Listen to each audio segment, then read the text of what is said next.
وحل أويا وحل أويا وحكلا ما وحل أويا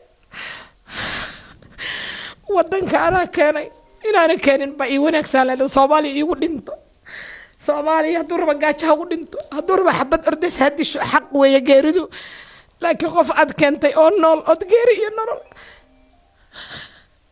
الله هدونك كودر خوف كاي ميل كجرا الأجي لقوا شيئين وادي ما تأدوا يوي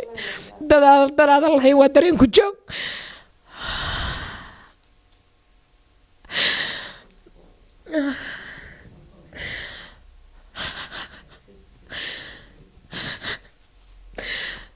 إلهي وحن ويديسني صومالي أنت مقن أو بعد ذا كل مقن إن إلهي بعد ذا صاحريو أنت هو يمعان يا أب معان ويل ميزن أكم قيا إلهي إنه بعد ذا سود ويا إلهي كبري وحن إلهي كبري أنت لقى هايست حبسية ذا كشت أنت لقى هايست حبسية ذا إلهي إنه كسود دايو هو يوينك المهود مقيين لقى هايست إلهي إنه كسوفر دامي ماشي لقى هايستو بالله عليكم وحق رنكرة قفك بالآذنك يا دريم له أيا قرن كرا أريو كريمو مدلين هوستيدا لغا سو قادين وا ولالكay yaraana laakiin aabahay markuu dhintay 30 habeen wiil ka jiray 30 habeen jiray bil magaari bil buu jiray astaghfirullah bil buu jiray hooyadiina waxay ku dhimatay 2 sano isagoo jiray intaasan korinayay أعوذ بالله من الشيطان الرجيم بسم الله الرحمن الرحيم halkan waxaan magacaygu waa Xuriye Sheekh Cabdiraxmaan waxaan baafinayaa oo iga maqan wiil walaalkay ah da'diisuna ay tahay 34 wadanka anaa keenay isagoo 18 sano jira wadanka keenay hadda da'diisu waa 34 jir miisina uu iga yahay uu iga maqan yahay dadweynaha Soomaaliyeed ee sharafta leh waxaan ka codsanayaa ninkaas qofkii arka markii iigu dambeysay waxaa la iigu sheegay Chicago gudaheeda inuu ku nool yahay ayay ii sheegeen booliska Chicago ay dhaheen 2 bari ka hor ayaa noogu dambeysay markii aan dhahay waxaan u baahanahay bal inaad wax ii sheegtaan dhibka ma asaga boolis idin yimid oo ama dhib geystay ama dhib loo geystay waxay dhaheen informationkiisa ma ku siin karno ninka da'diisu waa 34 jir saa daraadeed waxba ma kuma bixin karno anigi marka qof maqan oo geerina aanan ku ogeyn nololna aanan ku hayn warwarkiisa waan ka seexan waayay maadaama aniga wadanka aan keenay oo yaraanka aabahayna dhintay agoon iyo ranjo aan ku soo korshay aabii sadona meel asagoo jiro dhintay hooyadiina 2 sano saadaradeed waan murugooday markaan waayay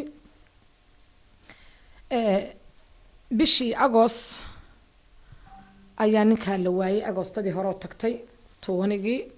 ilaa Agoostan 21 waa 1 year ilaa 3 bilood extra oo dheeraad ah ninkaas wuxuu ahaa markiisa hore nin wanaagsan oo shaqaysta oo sharaf badan inkastoo iskuulka drive grade galaaska 12aad uu ka drive grade markuu saa wadanka u yimid isagoon 7 bar joogin biir warshadahan aadaya nin maaragta hard worker ah shaqaysta oo maaragta 7 year shaqeeyo kadib xanuunka dhimirka yar dhacay xoogaha uu yar xanuunsaday oo madaxa laga galay isbitaalkan Henebin ayaa cadeeyay inuu xoogaa mental haysto daawooyinkiisi bacdaanay ku jirtaa daawooyinka halkan ay ka buuxaan miyablis xataa uu ka carray mar meelahaas uu carray oo maaragtay nabar asku carray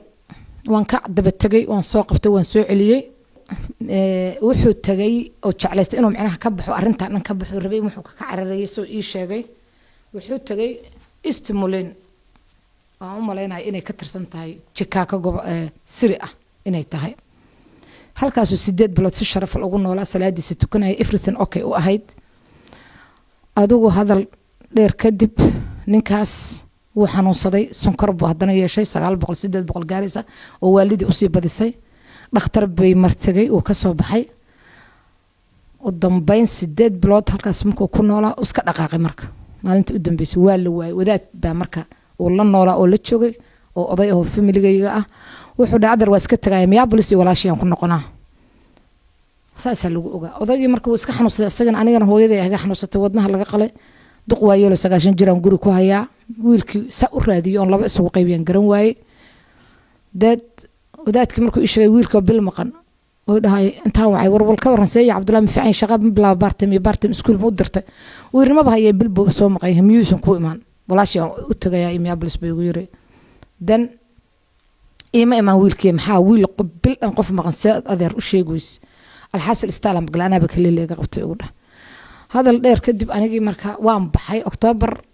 August September iyo October iyo November hooyadii dhakhtar kula jiray November 4teedii ayaan doonay mulin baan tagay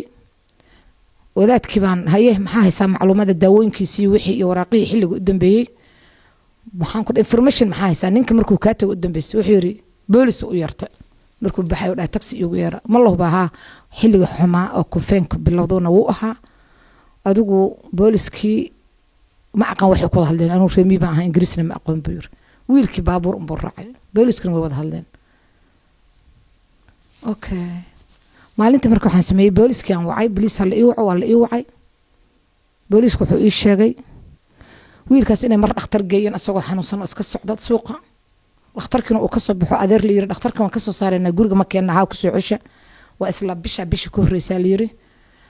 hadda iyo dan buu dhahay ninkii seerka ahaa oo markaa jooga shaqada ku jiray wiilkaas haddaan ii kaadi wax yar ugu dhaw waan sugay wuxuu galay kombiyuutarradii wuxuu wiilkaas miisin ma aha jeelka nagana kuma jiro hospitality ma aha dhakhtar ma jiifo wiilkaas inuu nool yahay umalena bal aan weydiiyo gobolka weyn oo Chicago ninkaas inay hayaan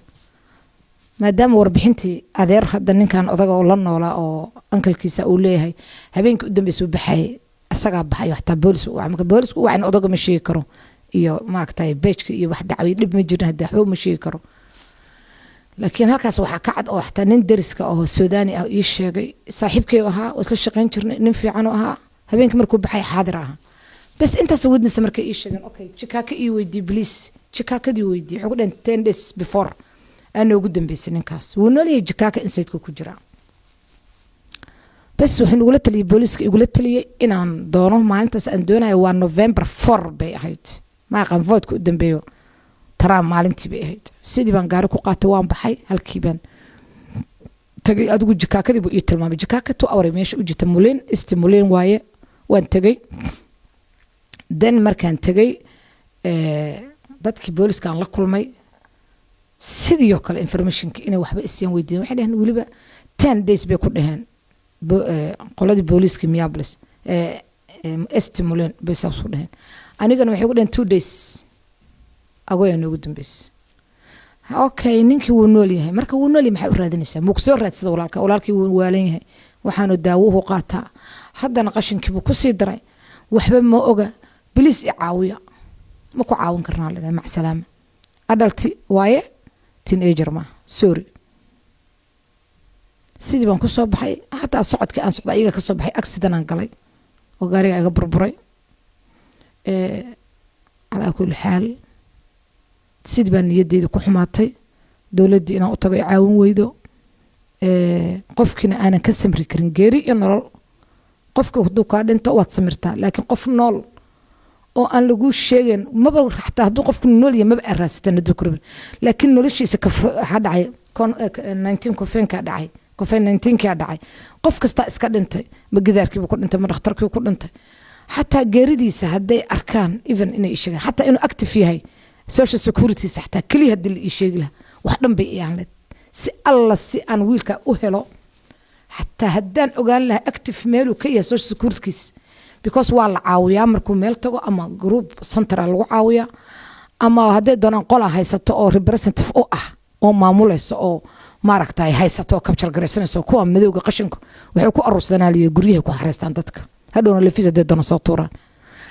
social security kaliya hadaan ogaan aan heli lahaa oo lawyer heli lahaa oo legal aid oo ila caawiya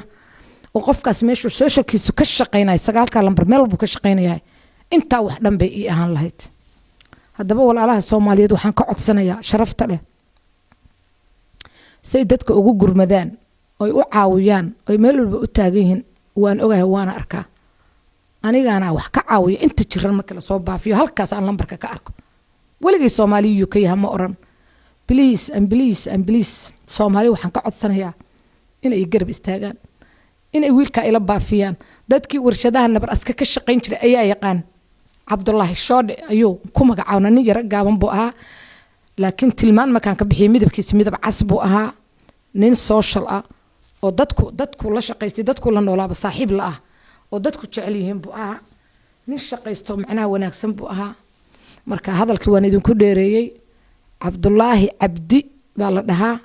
dadka nabar aska iyo meelaha maaragtay gobolkaas meesha warshadaha lo'da dadka ka shaqaynay way yaqaanaan cabdullaahi cabdi shoodhe oo ku magac dheeraa ninkaas lama hayo Soomaaliya geeri iyo nolol intii taqaan ama la shaqaysay ama Reemiyabolis dhalinyarada kolley way is yaqaanaan qolooyinka group home ku jira qolooyinka suuqyada garameel Sidar 24 iyaga xataa waxaan ka codsanay ninkaas inay soo tabiyaan oo soo sheegaan haday arkeen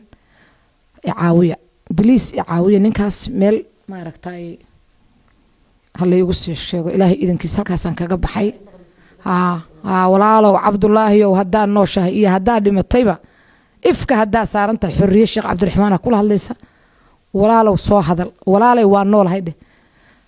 taleefankayga hadaan sheego waa 612 458 1854 mar labaad hadaan ku cesho waa 612 458 1854 please and please cabdullaahi hadaan nooshahay hal sano iyo 3 bilood baad maqan tahay walaalow waxaad ku maqantahay ma naqaan noloshaada kaliya rabnaa inaan helno shaqo kuma dirsanayno goohom kuma sameynayno wax aan ku dirsanayno waan ka seexan way khaas aan aniga iyo maxamed waan ka seexan weyn 9 saac baa hurdada iga tagta warkaaga aan helo hadaa duca rabtid cabdullaahi aaba kuma korin hooyo kuma soo korin abti kuma soo korin adeer kuma soo korin family kuma soo korin inta wixii ku wada qaxootinimo kugu wada wax ku soo barhay meel kasta 10 sano isagoo jiraan quraanka u dhameey oo 2 jeer oo ku naqtiimay inta arin sameeyay Nairobi iyo dariiqadan la soo taagna please wiil mali gabar mali da'daasan jira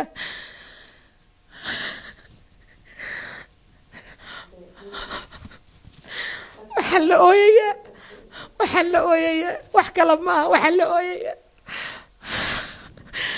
wadanka ana keenay inaana keenin ba ii wanaagsan la Soomaaliya igu dhinto Soomaaliya haduu raba gaajaha ugu dhinto haduu raba xabad ordays hadisho xaq weeye geeridu laakiin qof ad keentay oo nool od geeri iyo nolol Allah hadunku kugu daran qofkaaga meel ku jiro la ogyahay lagu sheegeen waa dhibaato adduunyo weey dadaal Allah waa dareen ku joog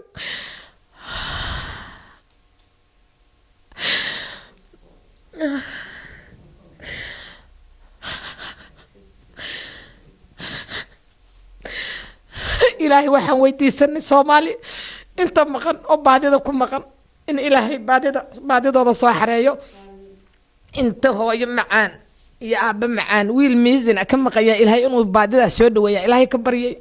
waxaan ilaahay ka baryay inta laga haysto ee xabsiyada ku jirta inta lagu haysto xabsiyada ilaahay inuu ka soo daayo hooyooyinka ilmahooda maqan yihiin ee laga haysto ilaahay inuu ka soo furdaamiyo meesha laga haysto billaahi calaykum waxa garan kara qofka bil aadanka ee dareem leh ayaa garan kara anigu koriimo ma dhalin hoosteeda lagama soo qaadin waa walaalkay yaraana laakiin aabahay markuu dhintay 30 habeen wiilka jiray 30 habeen jiray bil ma gaarin bil buu jiray astaghfirullah bil buu jiray hooyadiina waxay ku dhimatay 2 sano isagoo jiray intaasan korinayay waxaan ka ooyayaa maxaad u keentay waan ka shalay Mareykan baan keenay ana soo sponsor inaan tabaas u gada ama hindi wax barasho ama masar wax barasho igu aada iga wanaagsaneed maanta iyo maanta inuu dhinto gaaridiisa maqlo iyo inuu nool yahay noloshiisa maqlo walaalayaal oo Soomaaliya caawiya ilaahay haydan caawiyo ninkaas leela baafiyo haleela raadiyo lawyer legal aid ninkii heli kara ha isoo baafiyo ha isoo sheego xurriye cabdiraxmaan leedahay sheekh cabdiraxmaan ay Minneapolis suuqa 24 kan dukaan kula han jiray garameelka waa la iga yaqaan Sidar waa la iga yaqaan waan deganaa 7 sano 8 sano deganaa maragtay saasoo kale 24 waan deganaa oo Minneapolis Franklin aha dadkii horeeyay wadanka yimid baan ahaa please wiilkaas garab ha leega siiyo sidii la ii caawin lahaa sidii loo heli lahaa geeri iyo nolol ilma adeerayaal Soomaaliya waa kaasa